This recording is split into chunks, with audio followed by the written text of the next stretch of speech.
Voltamos então, pessoal, aqui com o nosso Espaço Heráclito.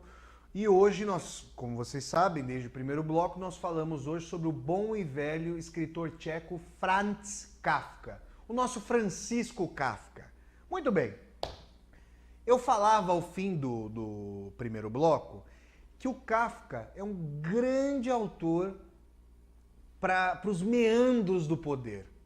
Mas um poder, pessoal, que paira de maneira distinta daquele poder entrevisto pelas personagens dostoiévskianas que tinham profunda ciência em relação ao mundo. Já em Kafka, a ciência é restrita, muitas vezes ao limite de um pequeno olhar.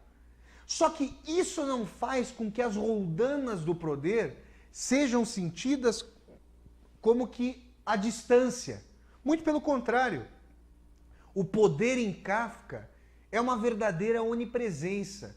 E nesse sentido, é possível fazer uma leitura metafórica, dentre as várias metáforas kafkianas, do seguinte sentido. Se em Dostoiévski o tema da inexistência de Deus, ou da possível inexistência de Deus, da morte de Deus, como leria Nietzsche, se esse tema ocupa a dialogia das personagens de maneira fundamental, em Kafka, a inexistência de Deus deixa de ser um tema de aberta discussão para passar a metamorfose, para nós usarmos um termo kafkiano por excelência, a metamorfose de Deus como vazio e completude do poder. Essa figura de um pai, para nós usarmos outra tema e outra obsessão kafkiana desse pai opressor, que foi o pai dele, como ele discorre sobre esse aspecto na Carta ao Pai, esse tema da figura opressora perpassa a obra do Kafka, só que essa figura, muitas vezes, é desfigurada. Em que sentido? No sentido de que a personagem caminha pelas ruas lúgubres ali de Praga, de modo a sempre sentir o bafejo cálido de algum tipo de estrutura de poder que ela não sabe se está ali. A personagem, o Joseph K., vai até uma igreja e descobre que o sacerdote da igreja, que o clérigo ali, é um apêndice do tribunal. Ela descobre que o pintor do tribunal, que retrata ali os magistrados inacessíveis, o pintor chamado Titorelli, que nome italiano, Titorelli, que o Titorelli também tem acesso ao tribunal, mas as informações sobre os trâmites do processo são sempre enviesadas. São enviesadas porque chegam por meio de pessoas que a priori não teriam qualquer tipo de efetivação do poder nas mãos, mas que na verdade se mostram entrelaçadas pelo poder, pelas estruturas de coerção, sem que nós saibamos efetivamente, a priori, como é que essas estruturas se articulam. E esse é um aspecto muito interessante que também configura uma peculiaridade fundamental da obra do Kafka. Em Dostoiévski, não é possível dizer, e esse é um dos aspectos que eu estudo na minha tese de doutorado, não é possível dizer que há um tipo unívoco de narrador. Existe uma modulação muito grande da distância entre narrador e leitor.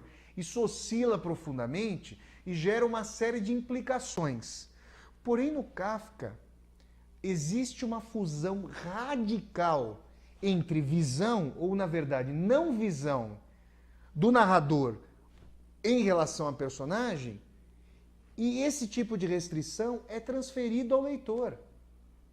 O narrador, muitas vezes, traz o foco para tão perto do Joseph K., no caso de O Processo, ou no caso do Gregor Samsa, que é protagonista da Metamorfose, que nós não sabemos propriamente, nós não conseguimos ter dimensão dos acontecimentos, nós não conseguimos dosá-los.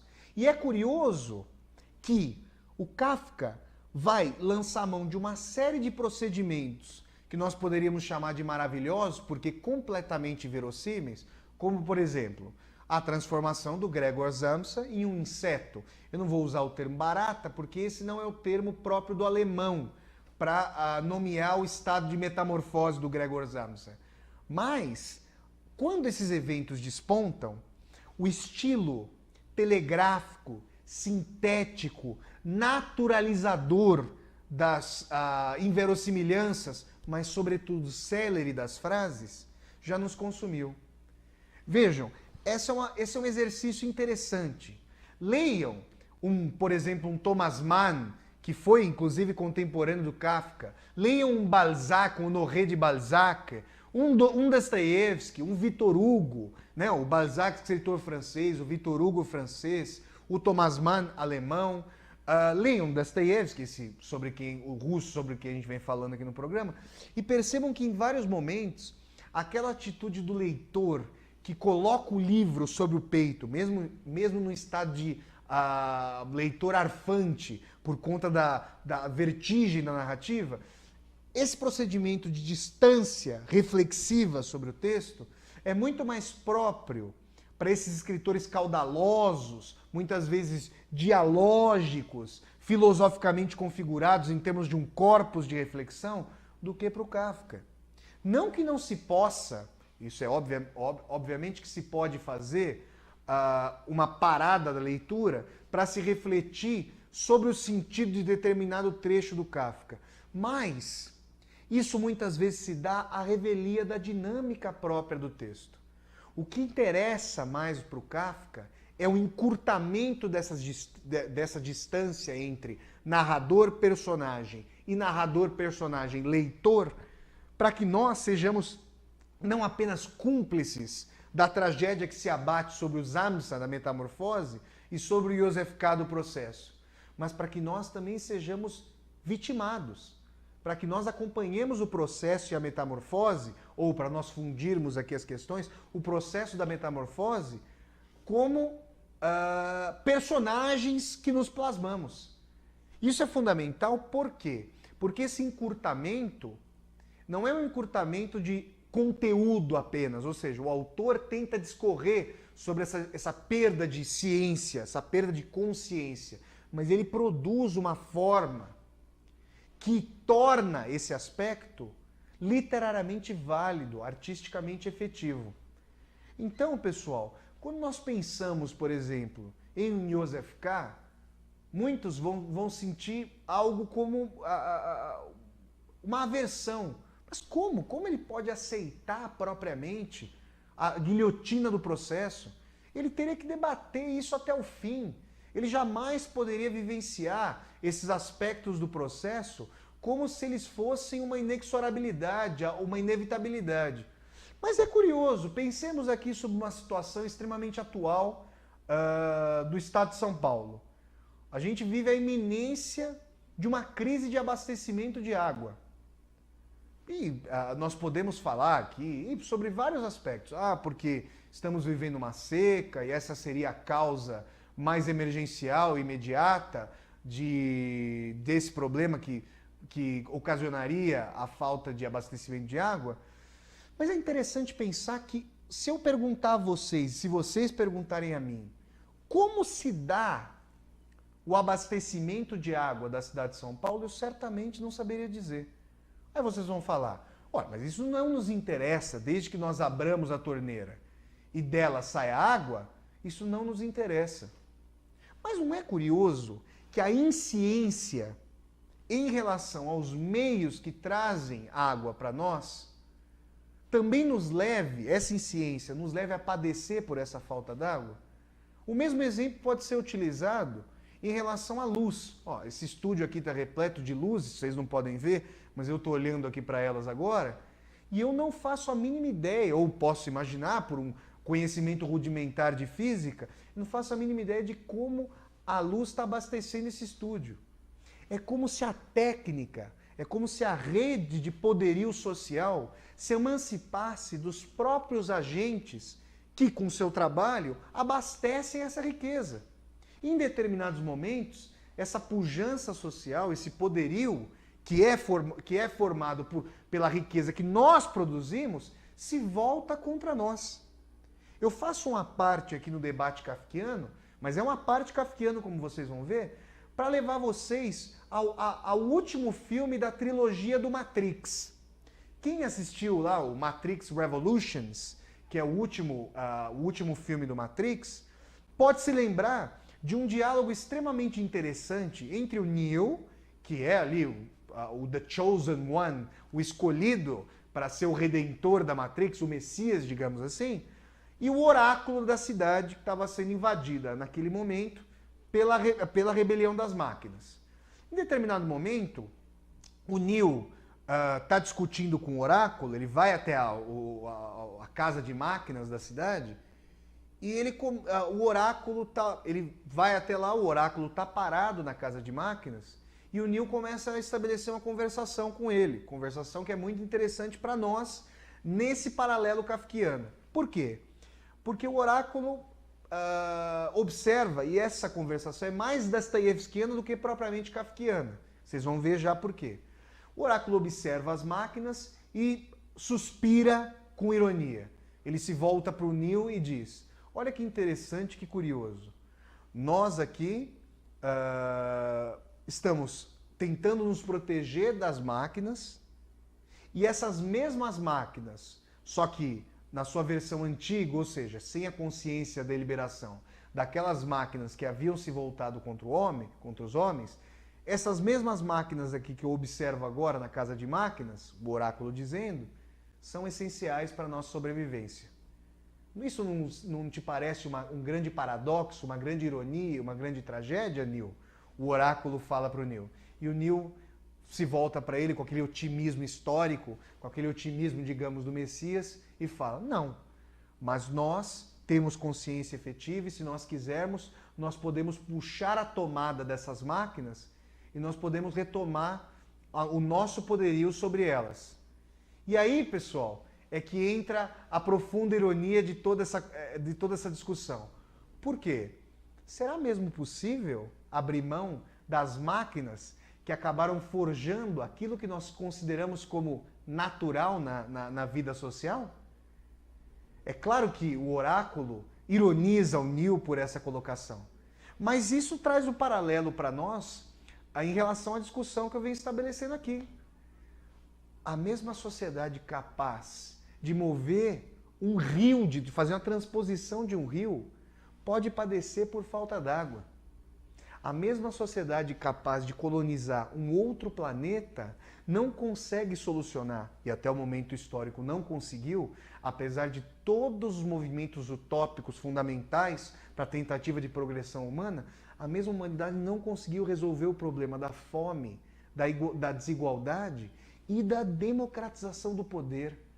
E por conta dessas estruturas de coerção, que se tornam cada vez mais fortes e fechadas em si mesmas, quando na verdade elas deveriam, segundo os movimentos utópicos, se mostrar cada vez mais abertas, é essa mesma sociedade eminentemente kafkiana que traz um ethos fundamental e atual para nós lermos o nosso mundo por meio do Kafka.